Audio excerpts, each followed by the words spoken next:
Boa noite a todas, boa noite a todos que estão nos ouvindo, em parceria com o Programa de Educação Tutorial em Ciências da Religião da Universidade Estadual de Montes Claros, oferece uma discussão com os temas interculturalidade, libertação e alteridade.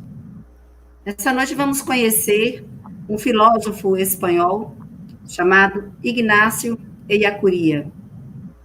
Daí o nosso título, Filosofia em Tempos de Pandemia, o pensamento libertário de Ignacio Ellacuría, porque acreditamos que neste momento precisamos de libertação à la Ellacuría.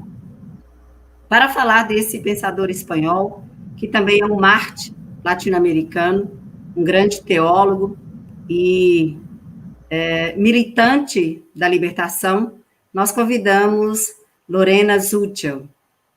E é com muita honra, com muita alegria que nós a recebemos nessa noite. Olá, Lorena. Que alegria ver-te e bem, querida. Boa noite, Cristina.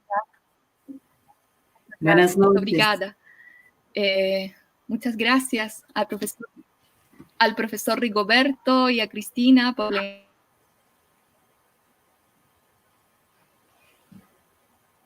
y bueno, al programa de la religión y de Brasil que brinda este espacio para conocer a este filósofo español vasco salvadoreño. Vivió la mayor parte de su vida y la entregó en El Salvador. Muchas gracias, ¿no?, por darnos este espacio en tiempos de pandemia, de dolor y a veces de desesperanza. Es bueno conocer a filósofos que nos dan esperanza para seguir adelante. Sim. Lorena, mais uma vez agradeço por aceitar nossa invitação para falar sobre Ellacuría. Em tempo de pandemia, Ellacuría é uma inspiração. Então, Lorena, te apresentarei primeiro em português, em seguida o professor Rigoberto te vai apresentar em espanhol, luego podes empezar sua ponência. Está bem? Muito bem, graças.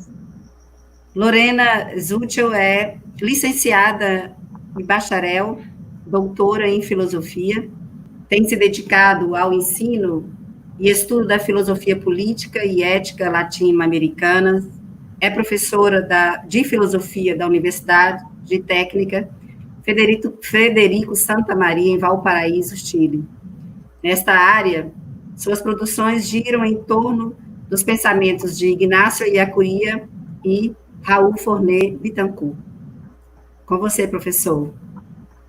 Bueno, como nosotros tenemos que jugar con el factor tiempo, nosotros, la profesora habló en portugués y ya casi en español. El único término que yo pienso que hay que podría crear alguna duda es el término de bachiller, que acá en Brasil se sobreentiende en otro sentido. Bachiller es un nivel preuniversitario en el mundo hispánico, entonces el resto de los títulos coinciden, ahí no hay problema ninguno. Para nosotros es una honra enorme contar con una chilena hablando con nosotros esta noche, una persona súper bienvenida de la tierra de Violeta Parra, de Pablo Neruda, de Gabriela Mistral. Entonces tenemos unos lazos enormes con Chile, Chile querido. Entonces, Lorena, más que bienvenida. Ahora es virtual, en algún momento nos encantaría que estuviera personalmente con nosotros por acá.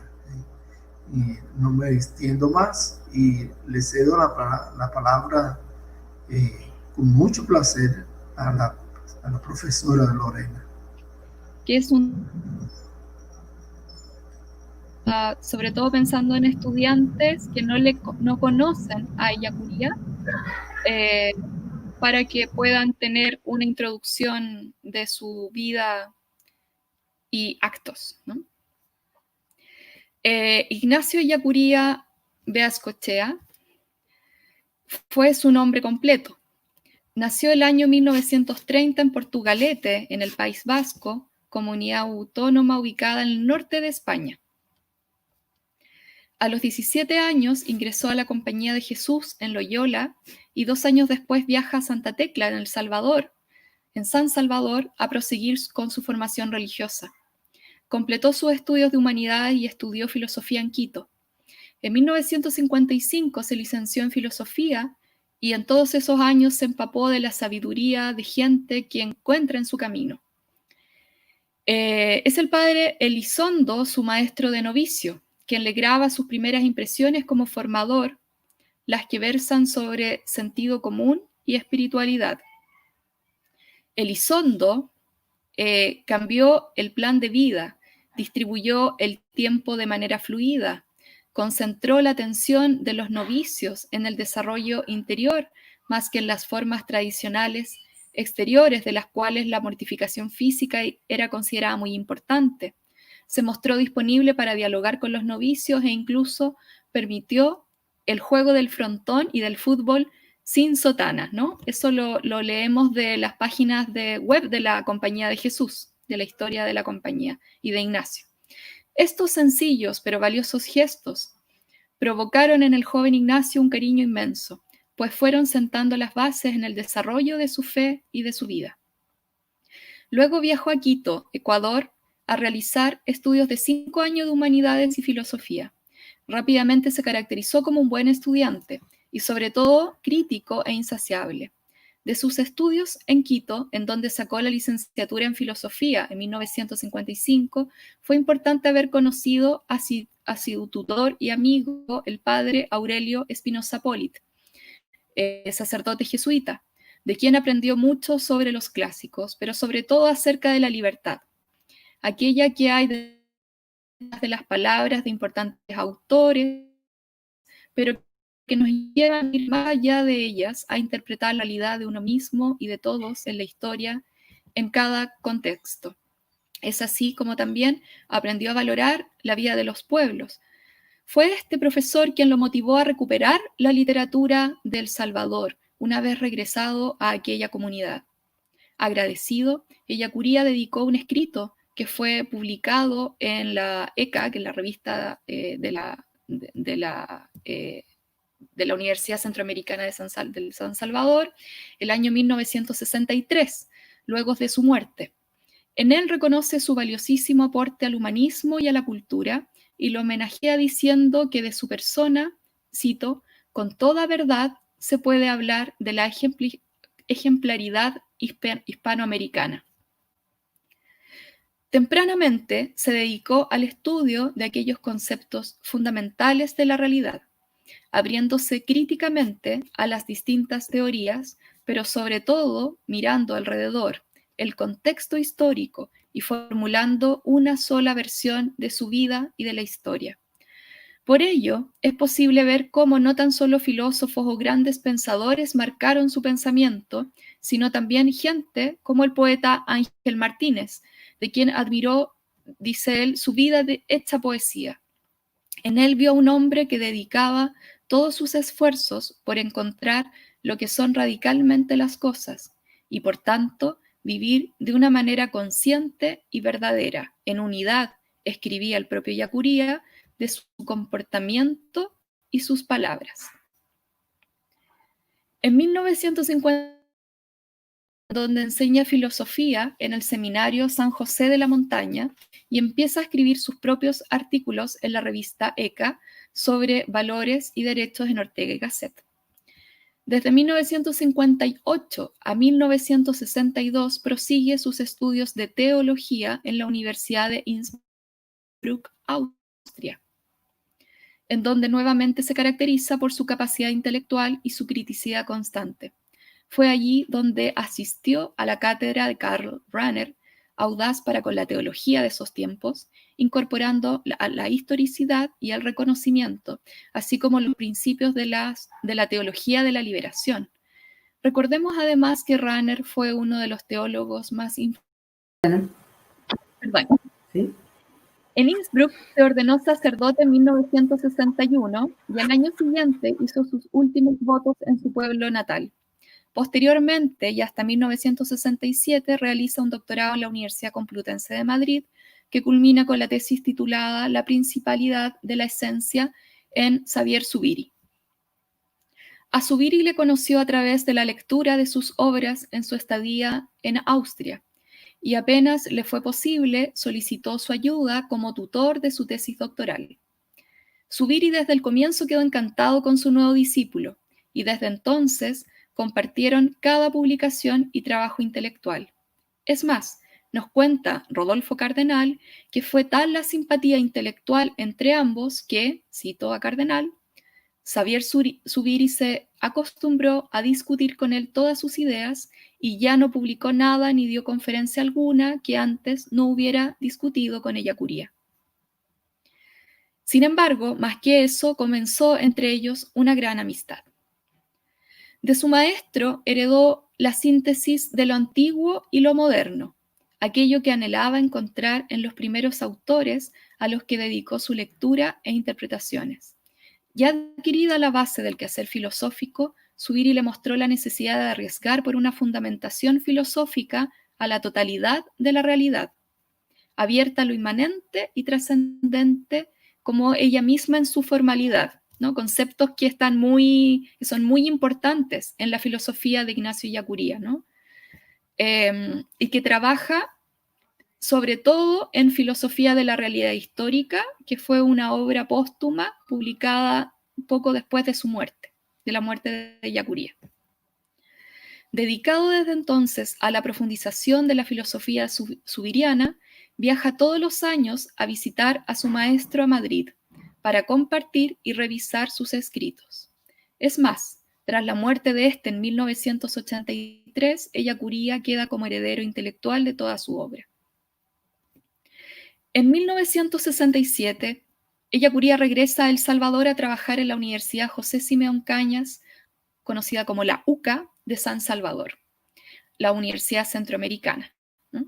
Donde comienza dando clases de filosofía para luego ir ocupando paulatinamente posiciones directivas en el Departamento de Filosofía, en la Revista de Estudios Centroamericanos ECA y en la universidad misma, en la que llegó a ser rector en 1979, además de vicerrector de proyección social. Su talante como líder se mostró en su preocupación por el pueblo salvadoreño, al cual la universidad debía servir a través de su politicidad, enriqueciéndolo universitariamente, estando el saber, al servicio de la sociedad. Sobre esto escribe Ellacuría. Cito un texto de Ignacio Ellacuría que se llama Universidad y Política. En esta sociedad dividida, la opción de la universidad es o debe ser a favor de las mayorías oprimidas y, consecuentemente, en contra de las minorías explotadoras y aún del propio Estado, en cuanto representante de estas minorías y en cuanto instrumento a su servicio. Fin de la cita. De estos años se distinguen dos etapas del pensamiento filosófico ellacuriano, que desde aquí podemos llamar con Antonio González su proyecto de liberación, de filosofía de la liberación. El primero se caracteriza por la idea de armonizar fe y filosofía, o a lo que se ha llamado también su filosofía cristiana, elaborada bajo la influencia de Aristóteles y Santo Tomás, y señalando sobre todo al santo como un intelectual admirable a quien seguir, que luego fue buscando también en Ortega y Gasset, Bergson y Heidegger. No obstante, es en las obras de Zubiri, como indicábamos, donde encuentra el objeto de sus investigaciones, las que irá haciendo dialogar con las teorías de Hegel, Marx y Engels, principalmente de tal modo de obtener un nuevo materialismo en la formulación de un realismo materialista abierto. El segundo momento se define por la constatación del objeto de la filosofía, que es la historia, y de ella, además, su formulación de un proyecto explícitamente liberador. Es decir, la historia como punto de partida para la filosofía de la liberación, como lugar de imbricación entre realidad e inteligencia, entre hombre y mundo. Idea que luego enriquecerá al reconocer que no es meramente en la historia donde se despliega el objeto filosófico, sino en lo que llamará realidad histórica, que se abre a todas las formas de realidad.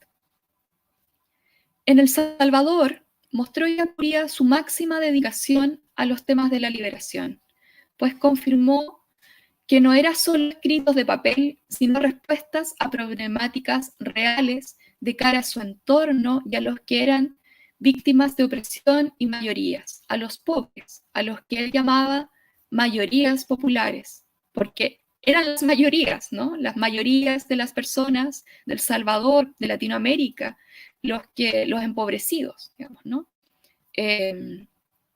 Su trabajo como cabeza de la UCA, entonces, se encaminó a formar profesionales conscientes de la realidad histórica y dedicados a transformarla para su bien. La universidad sería un espacio que se proyectaría afuera de las paredes de la institución. La universidad debía salir e incorporar la realidad del entorno, independiente de la disciplina que allí se estudiara. Ellacuría mostró con el ejemplo la necesidad de conocer a fondo los desafíos de su pueblo, y no dudó en politizar su discurso y enfrentarse con los bandos más radicales del Estado, ya sean estos de derecha o de izquierda. Su análisis crítico conformó cada hecho relevante de la sociedad salvadoreña, como la transformación agraria del año 1976, que dio a luz a un artículo publicado en la revista ECA, titulado A la orden mi capital, que rebalsó la copa de la paciencia del gobierno en mando y retiró su apoyo económico, y por lo que luego también la universidad recibió 5 bombas colocadas por una organización paramilitar de derechas conocida como Unión Guerrera Blanca. Los 80 fueron tiempos difíciles para El Salvador, y Ellacuría y varios compañeros jesuitas tuvieron que emigrar por precaución tras los atentados de aquellos tiempos. Sin embargo, eso no frenó al intrépido Ignacio, quien siguió elaborando un discurso realista en el que mostraba que la única solución del conflicto era la escucha mutua y el diálogo de los diversos frentes.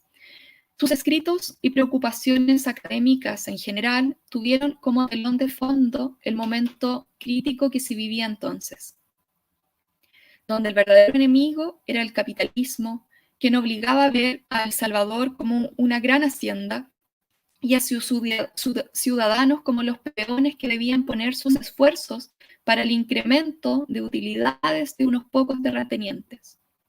Esas imágenes, ¿no?, que siempre mostraba Ellacuría en sus discursos en la calle, en la televisión, en la radio, donde lo encuentran. Por ello, los esfuerzos debían contribuir a la negación de este Estado, ¿no?, de este Estado del capital y de la competencia. Situarse en el bando contrario, dialogar desde los que sufren, para así hacer frente al peor enemigo de la sociedad. Ignacio vuelve en abril del 82 y las tensiones y conflictos seguían de manera constante. Sus intervenciones proseguían con más insistencia por el camino de la negociación. Importante fue una mediación que hizo junto a Monseñor Rivera Damas y a su auxiliar Gregorio Rosa en el rescate de la hija del mandatario Duarte, Guadalupe Duarte, en el año 85. Para ello tuvieron que desplazarse por zonas de guerra, alejadas incluso de las fronteras del propio país. Luego de este episodio fue aún más importante su intervención en diferentes discursos y conferencias que daban en la propia UCA, así como en otros escenarios nacionales e internacionales. Estas intervenciones quizá aseguraban un desenlace fatal, como lo comentaba él mismo en algunos ambientes. Sin embargo, no temblaba en proferir lo que era justo y verdadero. en delatar las atrocidades, pero sobre todo en proponer salidas de encuentro y de paz, para transformar aquella sociedad sufrida por la guerra y la pobreza. Lo mataron el 16 de noviembre de 1989, al igual que a los jesuitas Joaquín López y López, Segundo Montes, Armando López, Juan Ramón Moreno e Ignacio Martín Baró, y a la señora Elba Julia Ramos, que trabajaba en la comunidad, y a su hija Celina Maricet Ramos. Contra ellos disparó sin piedad un pelotón de las Fuerzas Armadas de la Nación. El Salvador quedó muy herido. En su historia quedan años de oscuridad en los que se calcula perdió la vida aproximadamente el 2% de la población, además de numerosos enfermos y lisiados, mujeres ultrajados, niños huérfanos, niños asesinados. Sin embargo, aquella misma historia le dio la razón a Yacuría, pues el diálogo y la negociación era el único camino para acabar la guerra. El 1 de enero de 1992, en Nueva York, luego de 21 semanas de negociación y 12 años de guerra civil, con un saldo de 75.000 muertos, 80.000 desaparecidos y cerca de 1 millón de exiliados, ambas partes firmaron los acuerdos y compromisos para proceder al establecimiento de la paz en El Salvador. Definieron un plazo desde el 1 de febrero al 3 de octubre de 1992 para cesar todo enfrentamiento armado, crear un ambiente favorable a la aplicación de los acuerdos y las negociaciones que continuaron con la supervisión de la ONU y la OEA, ¿no? Eso se puede leer en Free People, digamos, puedo dejar después el enlace para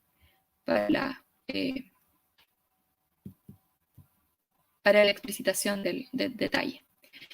Su insistencia en la búsqueda de una civilización más justa le llevó a ser un mártir de la palabra y del encuentro fraterno, pero también de la filosofía, pues llevó a la filosofía su forma más genuina al hacer de su vida una apasionante búsqueda por la verdad de la mano de las mayorías populares. Y cómo no, también yo trabajo en la filosofía, pero es un importante teólogo, ¿no? Antonio González, en uno de sus artículos, analiza el legado de Ignacio Yacuría, su labor filosófica, comparándola con los escritos que realizó Javier Zubiri sobre Sócrates en su obra Naturaleza e Historia de Dios. Zubiri destacaba del antiguo pensador que, cito, su originalidad estaría más bien en haber convertido a la filosofía misma en un estilo de vida humana auténtica, en haber hecho de la teoría un verdadero modo de existencia ética, y cierra la cita, fin de la cita. Y es precisamente aquello lo que debe aproximarnos a la obra de Ignacio, su forma socrática de filosofar y de ser filósofo. E insiste González, cito, Yacuría mostró con su vida, y por qué no decirlo, también con su muerte, que la función de la filosofía no es primeramente una función académica, y mucho menos una función legitimadora de uno u otro poder, sino, al menos como posibilidad, una función liberadora. Y que esta función liberadora no consiste, en primera línea, en la transmisión de una determinada filosofía, de una determinada tradición o de unos determinados conocimientos filosóficos, sino como en una crítica.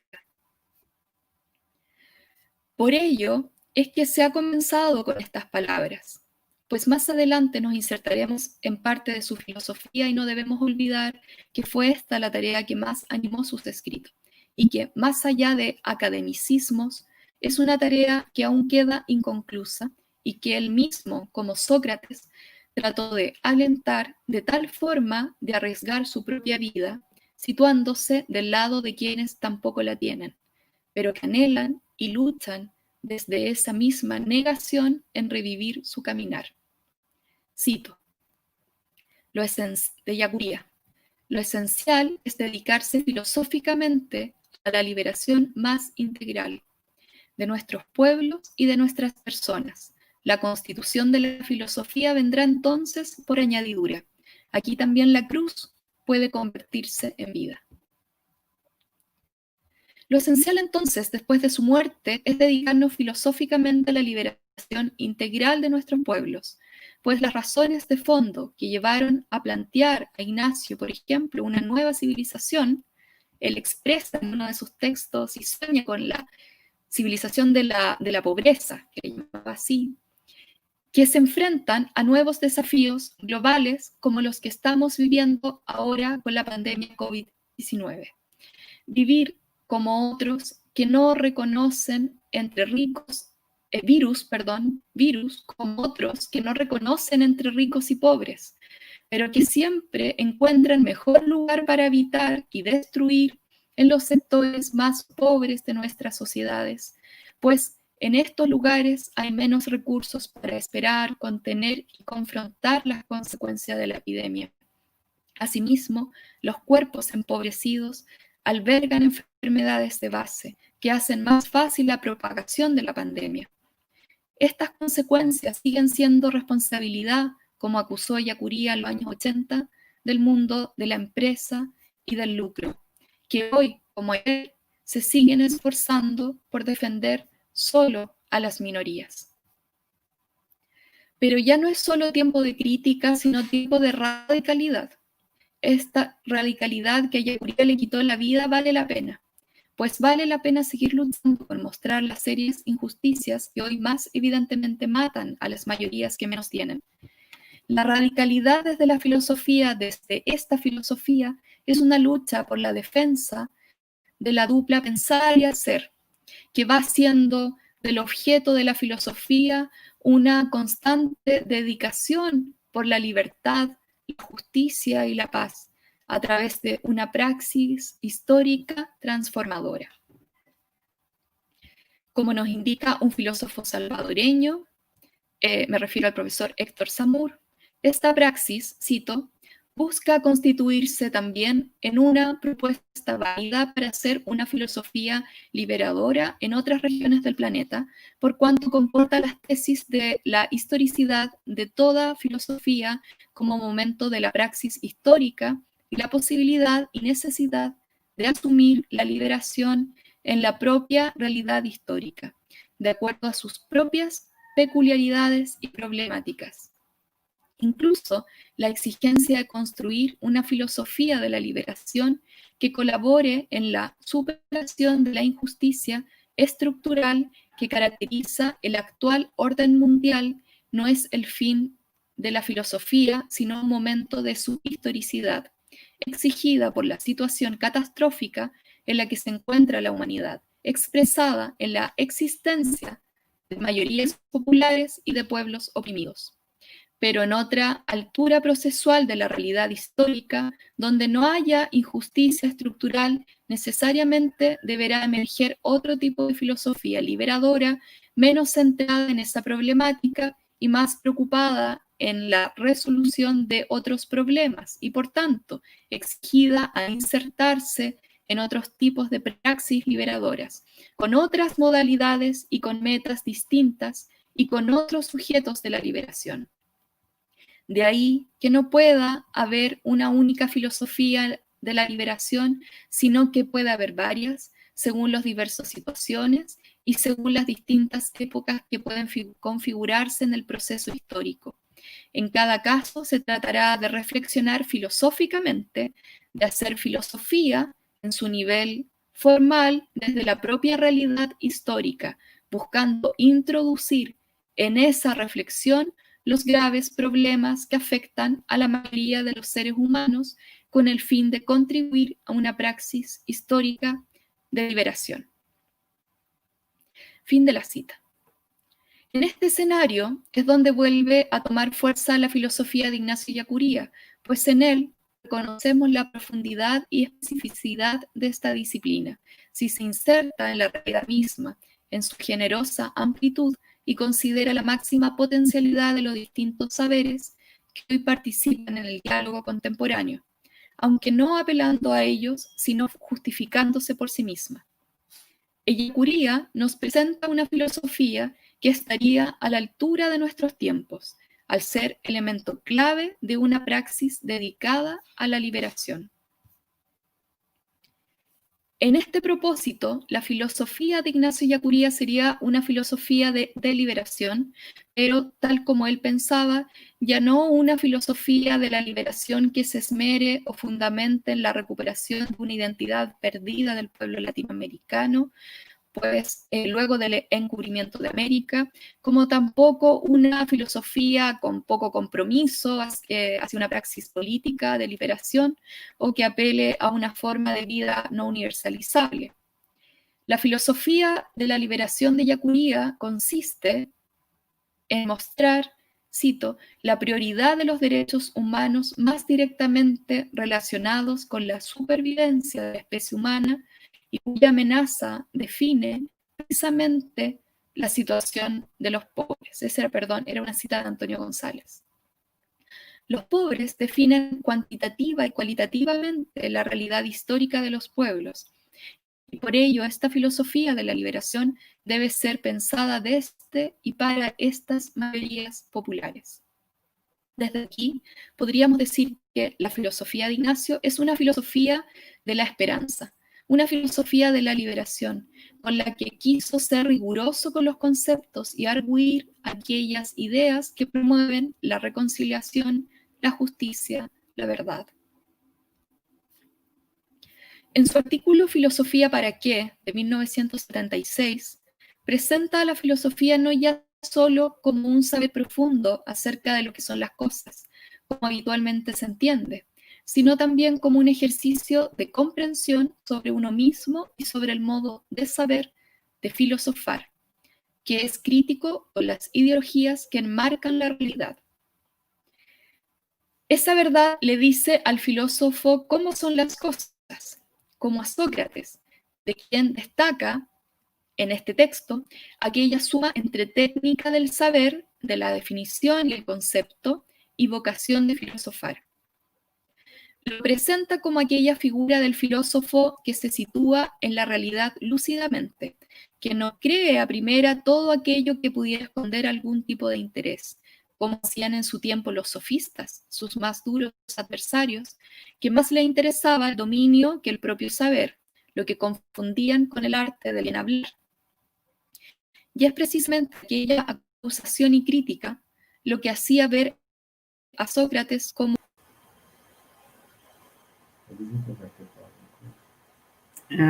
a internet, professor, vamos aguardar um pouquinho.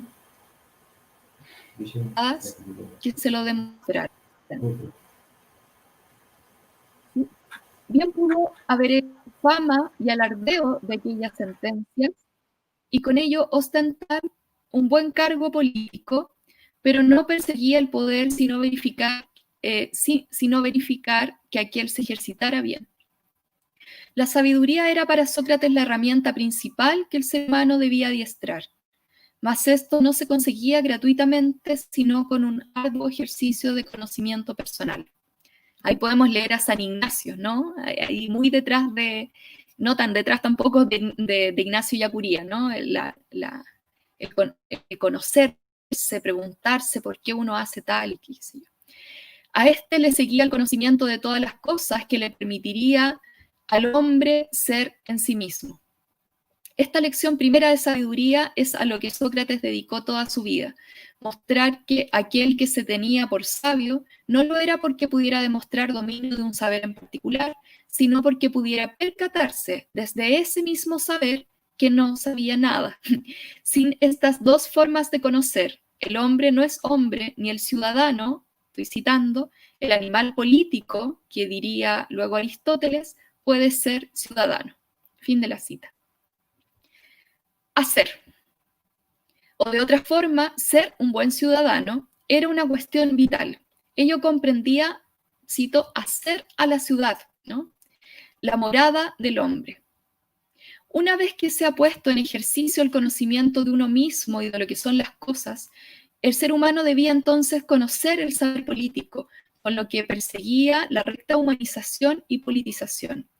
Encontrar el papel que uno debía desempeñar en la polis era vital, más era crítico al momento de enfrentarse con quienes ostentaban altos cargos en la sociedad política, aunque ello le significara graves problemas. Estos problemas al fin le costaron la vida misma, pues no estuvo dispuesto a pactar con lo que ellos le pedían a cambio. Dejaba de Atenas y dejaba de filosofar. Estas eran dos cosas que él no abandonaría, pues filosofar era su vida. Se hacía en la ciudad, en su ciudad. Este hacer tenía además una técnica precisa, buscar en todo la definición del concepto, así como la inducción de la dialéctica, no rehuyendo el trabajo intelectual. Para Ellacuría, llevar una vida filosófica como la de Aristóteles era un ideal a alcanzar. Por ello, es que no duda de presentarlo, cito, a quienes se ven obligados a dar filosofía sin saber bien por qué y para qué. Fin de la cita. Pues aquellas preguntas resuelven a la vida, ou mais bien, quem ser en la vida. Bom, gente, a internet caiu, mas penso que retorna rápido. Eu vou novamente enviar o link para a professora. Ela deve estar tentando entrar. Para quem chegou agora, estamos apresentando Filosofia em Tempos de Pandemia, do pensamento libertário de Ignacio Ellacuría, que é um teólogo e filósofo da libertação espanhol, mas que se tornou um mártir latino-americano a partir do momento em que se envolveu na luta pelos direitos do povo salvadorenho. Ignacio foi assassinado e, a partir do assassinato dele, juntamente com outras pessoas, em El Salvador, iniciou-se, então, uma discussão para a paz, para o diálogo. E, dessa forma, esse pensador, esse teólogo, né, e filósofo, acabou se tornando conhecido não apenas pelo seu martírio, não apenas por ser um mártir, mas por pregar e por sistematizar, melhor dizendo, sistematizar um pensamento onde, para ele, a saída dos conflitos e uma mudança, uma transformação na estrutura da sociedade moderna, capitalista, seria a contemplação para aqueles que ele chamava de maiorias populares, que são os pobres. Mas, para ele, tudo isso a partir do diálogo, do uso da palavra e consequentemente, para ele, o uso da filosofia, uma filosofia que não ficasse apenas no campo da especulação, mas, sobretudo, uma filosofia que se utilizasse, né, dos seus, vamos assim dizer, da sua competência para o diálogo. Eu vou tentar aqui uma conexão com a professora novamente, para que ela termine, falta tão pouco, e assim ela retornar. Vamos ver. Professor Rigoberto, quer falar alguma coisa? Sim, a filosofia é importantíssima na vida. Recentemente eu me encontrei com Patrus Ananias, un representante legítimo del norte minero, y le decía: usted es culpado de que yo esté acá en Brasil durante tanto tiempo, específicamente en Montes Claros. Y él me decía: ¿por qué? Yo le dije: porque cuando él era concejal, o sea, él era vereador en Belo Horizonte, él consiguió establecer una ley que celebra todo el día 24 de marzo de cada año, la celebración de la unidad de los pueblos latinoamericanos, y justamente él escogió esa fecha por un momento muy triste. Ahí en Salvador también fue asesinado profiriendo una misa, un padre católico, Oscar Arnulfo Romero. O sea que el ambiente en toda Centroamérica fue brutal. Y mientras ella hablaba ahora, me sentí así, hasta con un poquito de miedo y temblando. ¿Será que nuestra realidad actual no tiene muchos rasgos, no tiene muchas características de esos momentos? Ese enfrentamento aí, será que essa filosofia tem muita atualidade? Essa filosofia é muito valedeira, eu acho muito corajoso e muito valente por parte da professora Cristina levantar em el ámbito acadêmico esses pontos, né? Trazer uma pessoa com outra óptica que não é centro-americana, justamente es austral, ¿no? Del sur de Chile, para que ustedes vean cómo esas cosas son tan universales. A veces por tenerlas tan perto, tan próximas, no sabemos enseñar. Cuando la vemos en la distancia, nos podemos establecer ponches, ¿no? No saberes. Y en eso la profesora Cristina está siendo magistral. Tengo que reconocer eso públicamente. Porque Chico Buarque compuso así muchas de esas músicas. Yo, con la muerte de un compositor famosísimo brasileño, con coronavirus hace unos 15 días aproximadamente, conocí muchas músicas de la época de la dictadura militar que fueron compuestas así, con doble fondo, ¿no? Y creo que tenemos a Lorena de vuelta, Lorena. Y estábamos debatiendo aquí y ampliando. Leía y no sabía que no estaba. Sí, más hace parte la tecnología, las fallas tecnológicas, ¿sí? Todavía somos más perfectos. No sé si escucharon. Llegó Lorena, ¿escuchas? Sí, escucho bien. Bien, Sí. Llegó Lorena hasta, te voy a decir, para Ellacuría llevar una vida filosófica como la de Sócrates era un ideal a alcanzar. ¿Escucharon? Por ello es que no dudan en presentarlo a quienes se ven obligados a dar filosofía sin saber por qué y para qué. Más o menos por esa parte, dice. Que la filosofía no se debe hacer para defender posiciones ni las bases culturales de una sociedad, que no es una técnica de pura erudición, cuestión de hombres y mujeres los más inteligentes, y decir hacer de la filosofía se resuelven filosofando, con el mismo filosofar.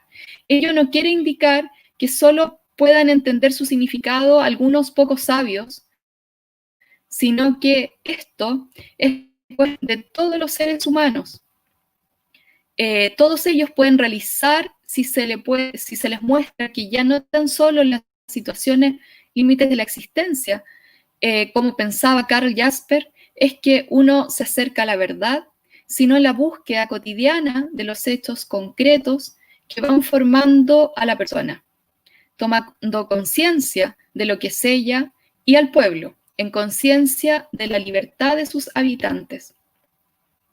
Es así como la filosofía tiene una dimensión liberadora que responde a su carácter propio de ultimidad, dimensión liberadora que responde al propio significado de filosofía y no ya solo al de ética y política como lo consideraba Sócrates. De hecho, para el filósofo salvadoreño Héctor Samur, es esta la diferencia entre Sócrates y Ellacuría, pues para este último el asunto de la liberación nace de la propia filosofía, entendida desde una triple dirección de saber, dirección y acontecimiento, ¿no? Eso también se explica en sus escritos sobre filosofía y política, función de la filosofía, liberadora de la filosofía. Como de esta, también nace la realización novedosa de nuevos procesos históricos. Filosofía, entonces, podríamos decir, leyendo a Ellacuría, para la libertad, ¿no? Eso. Muchas gracias.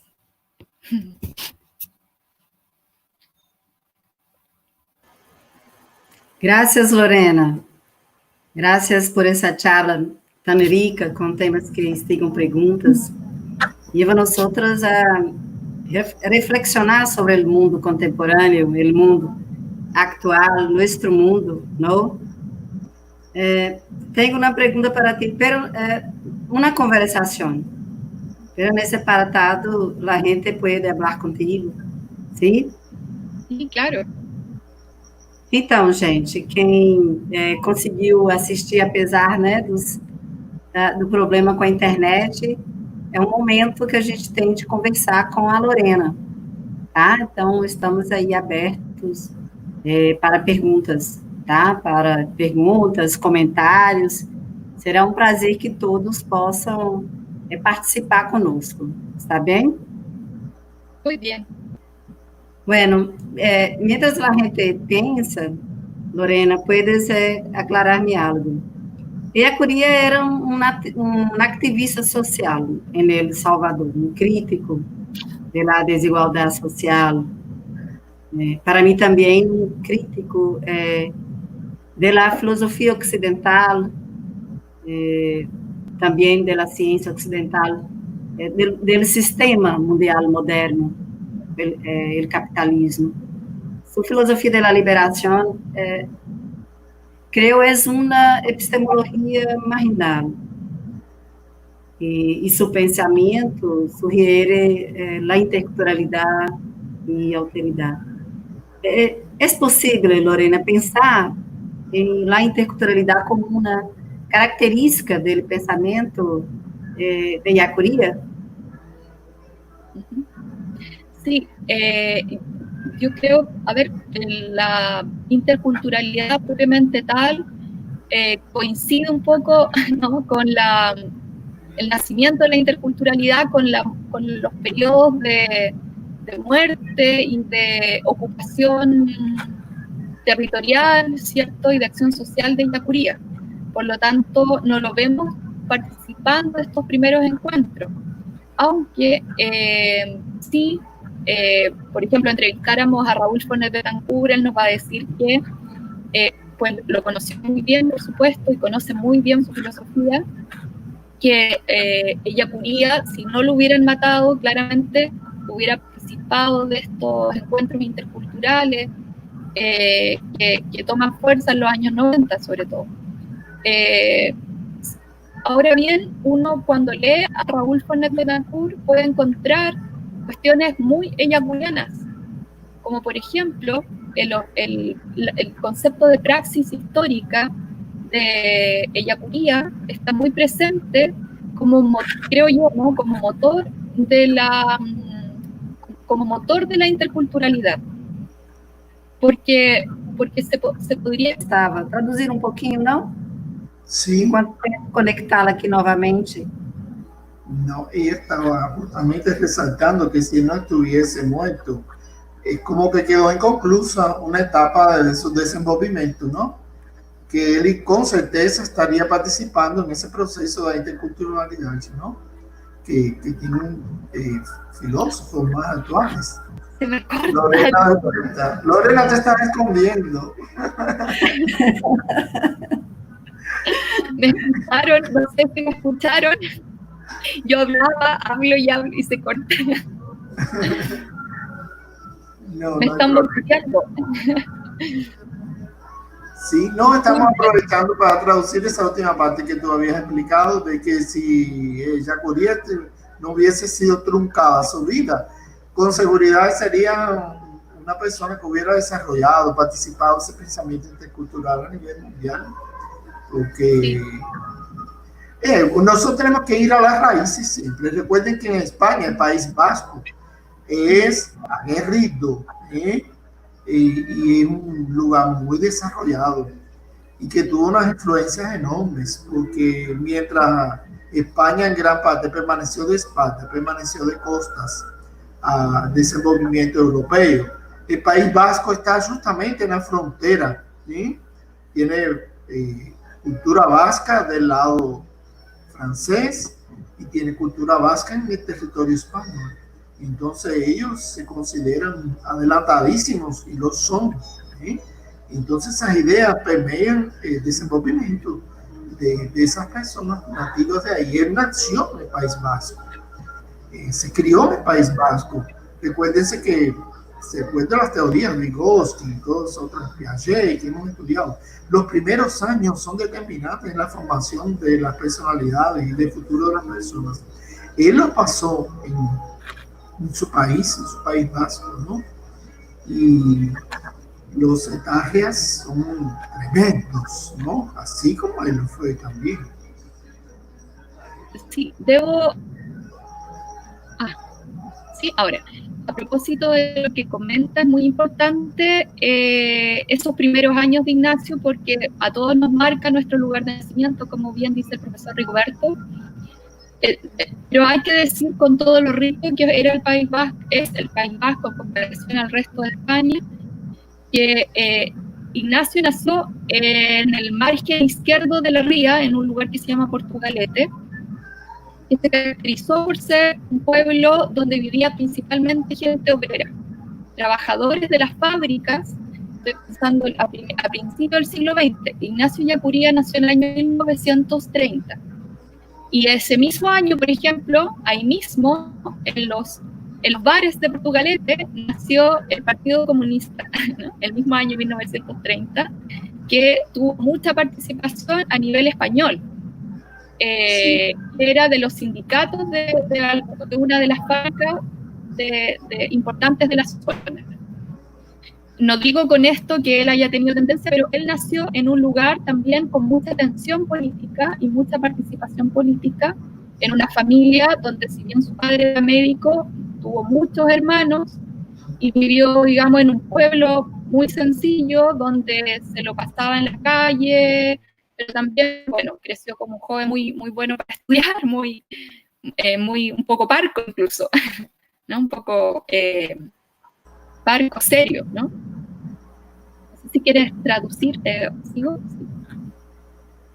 No, es un pueblo que sería como una ciudad interior aquí, ¿no? Sería un Montes Claros de 30 años atrás, ¿no? Bueno, claro. Y si eso que aquí no termina, se conserva mucho la centralidad de esa vida ainda de ciudades pequeñas, ¿no? De pueblos con sus tradiciones muy fuertes, ¿no? Y con la diferencia de la existencia de esos movimientos obreros que no son tan fuertes aquí, por un problema circunstancial, ¿no? Aquí la vida es más agraria, ¿no? Más, el desenvolvimiento aquí es más rupestre, ¿no?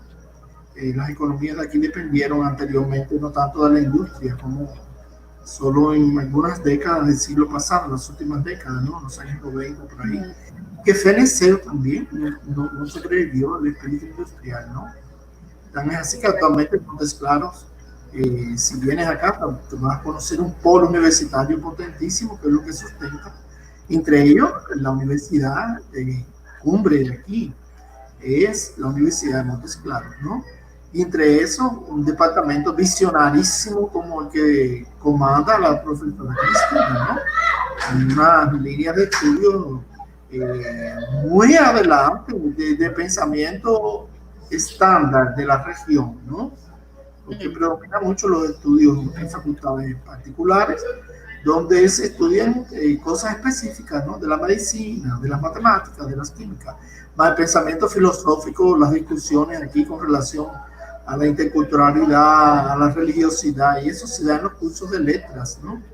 Y con esa figura fantástica que es la Cristina, que está ahí, una luchadora, está anclada en Portugalete, aquí en medio del norte minero. Y en un sábado, yo le decía que Lorena, yo le explicaba que me daba un miedo cuando tú estabas leyendo tu texto, porque me estaba, como decir, cualquier coincidencia, cualquier parecido es pura coincidencia. Sí. En el momento sí.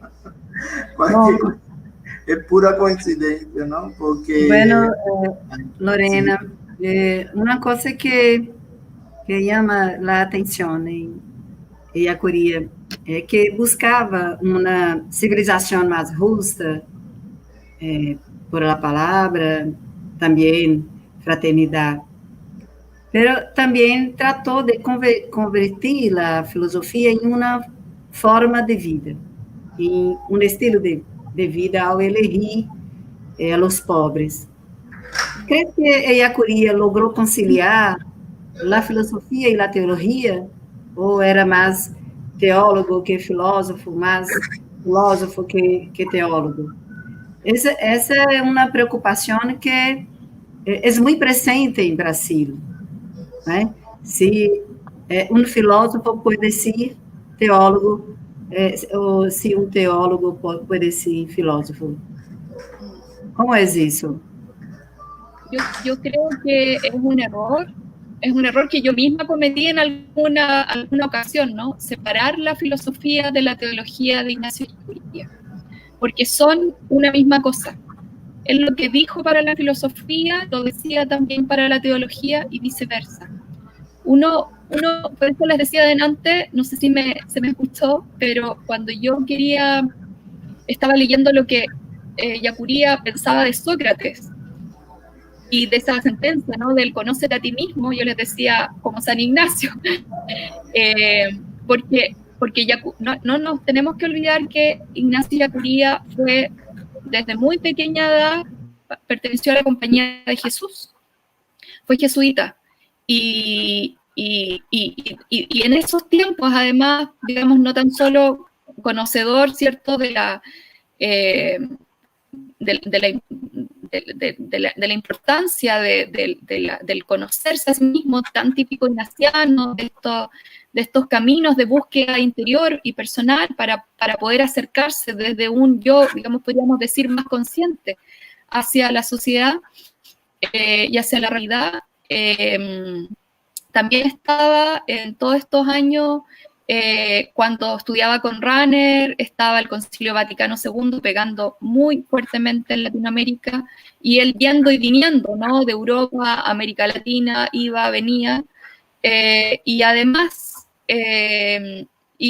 porque él era un sacerdote en todo momento, un sacerdote primeramente que daba su vida vocacionalmente al seguimiento de Jesús de Nazaret.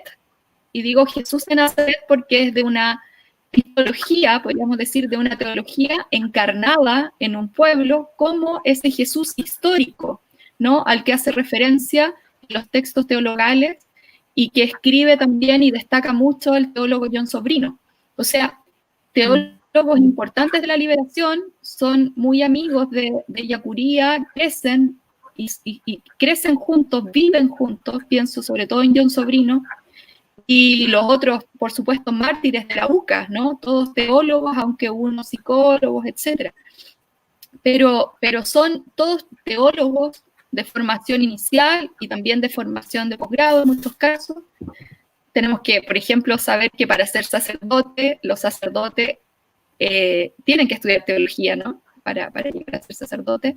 Y además, Ellacuría, bueno, lo que quiero decir es que no separaba las cosas, que es un error hacerlo al estudiar su filosofía, y que en ese marco de vida que él le toca vivir como profesor, como filósofo que escribe y que es muy destacado filosóficamente desde un uso de la fenomenología y de la metafísica, ¿cierto? Y desde el materialismo, etcétera, de las lecturas de Hegel, de idealismo, ¿cierto? Y materialismo marxista o marxiano, ¿cierto? Podríamos decir fue un muy buen filósofo. También él fue un muy buen sacerdote que acompañaba a su pueblo, y que un muy buen profesor, un muy buen profeta, tiene unos textos teologales impresionantes donde uno puede ver, ese objeto histórico es el objeto que enseña aquí y allá, digamos, ¿no? El objeto que yo les decía delante cuando Cristina me preguntaba por la interculturalidad. El objeto de la filosofía, en el fondo, ¿no? Que es, él escribe la realidad histórica que lo comprende todo, no hay, es una realidad que abarca muchas realidades, ¿no? Y que, podríamos decir, siguiendo sobre todo una idea de Antonio González, su motor es la praxis histórica que va haciendo ese juego constante, como un gerundio, ¿cierto?, de teoría y praxis que confronta la realidad, ¿no? Y la va haciendo, permitiendo ser lo que es. Una cuestión media ahí filosófica, que uno, bueno, necesitaríamos más horas para explicar estos conceptos, ¿no? Pero que Raúl Fornet Betancourt, por ejemplo, explica de una manera muy interesante como motor de la interculturalidad. Este motor que es capaz de atravesar realidades distintas, ¿cierto? Y conflictos actuales para avanzar con él reconociéndolos, ¿no? El tema del reconocimiento.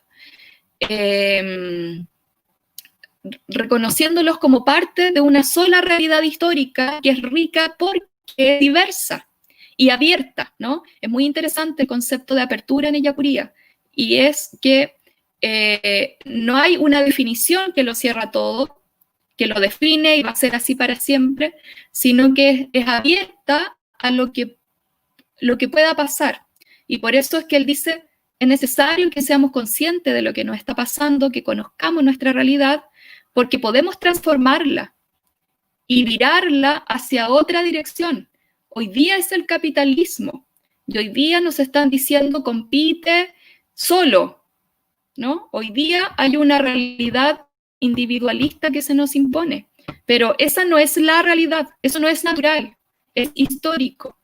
Y podemos escribir una nueva historia si es que tomamos conciencia y sabemos, nos conocemos y sabemos y conocemos nuestra realidad, identificamos las causas y no las naturalizamos, sino que logramos comprender que es una situación que hoy día nos afecta, pero que probablemente mañana no. Pero para eso tenemos que saber conocerla, ser atrevidos, ¿cierto? Denunciar como lo hizo él, ¿no? Algunos lo hacen mucho y se meten, no sé si allá se entiende el concepto, en la pata del caballo, se dice acá, ¿no? Se meten en problemas y terminan, quiero decir, se meten en los bolsillos los intereses de estas minorías, ¿cierto? Y terminan al final reprimidos, oprimidos, muertos, asesinados, como pasó con Jesús de Nazaret, como pasó con Ellacuría, como pasó con Sócrates, ¿no? Y como ha pasado con tantos mártires que tenemos en nuestros países, y que siguen peleando y siguen pasándolo muy mal por alzar la voz y por defender la justicia, ¿no? Lo que es verdadero. A mí no lo trabajé en este texto porque era más básico, pero hay un concepto que me gusta mucho repetirle a mis estudiantes de Ignacio Ellacuría, que es el concepto de desideologización. Ellacuría tiene problema con las ideologías. Es más, otro filósofo. ¿Sí? Ahí volví. Decía que Ellacuría no tiene problema con las ideologías.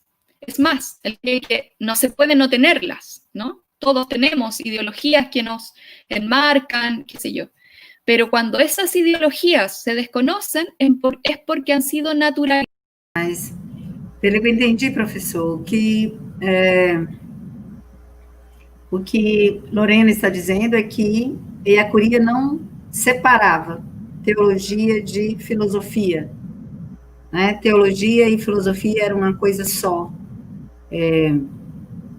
E havia, assim como alguns autores comparavam, né, a vida de Sócrates com a vida de Jesus. Eu não sei se estou...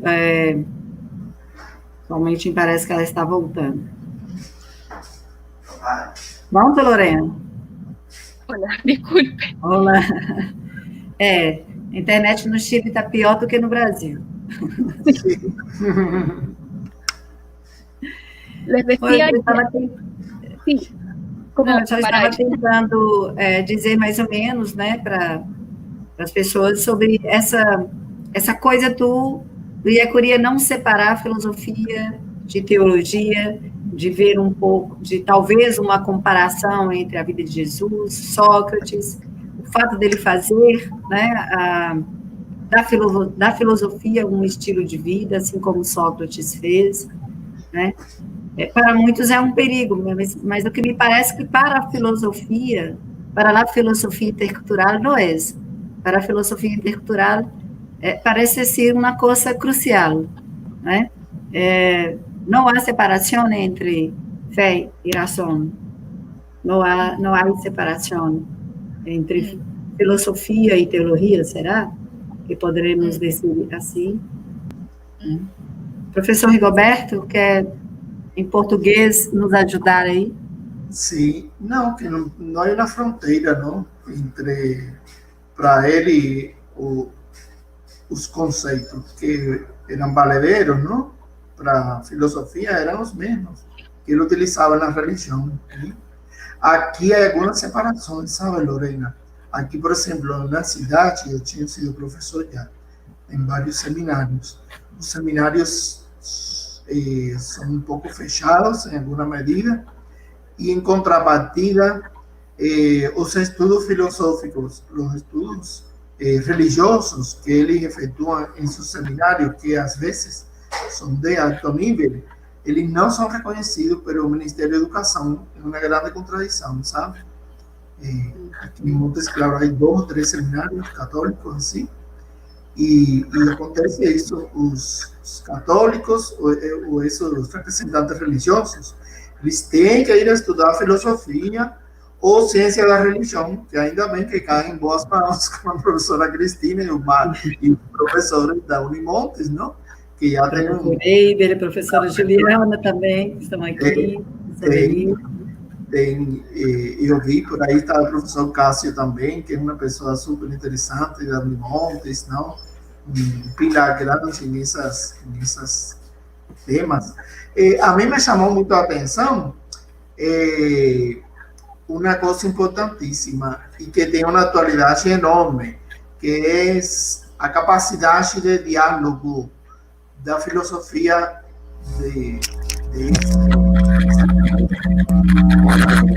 Segue aí, professor. Como ele estabeleceu pontes. Não sou a única. Entre as duas partes, não? Ele mediou, não?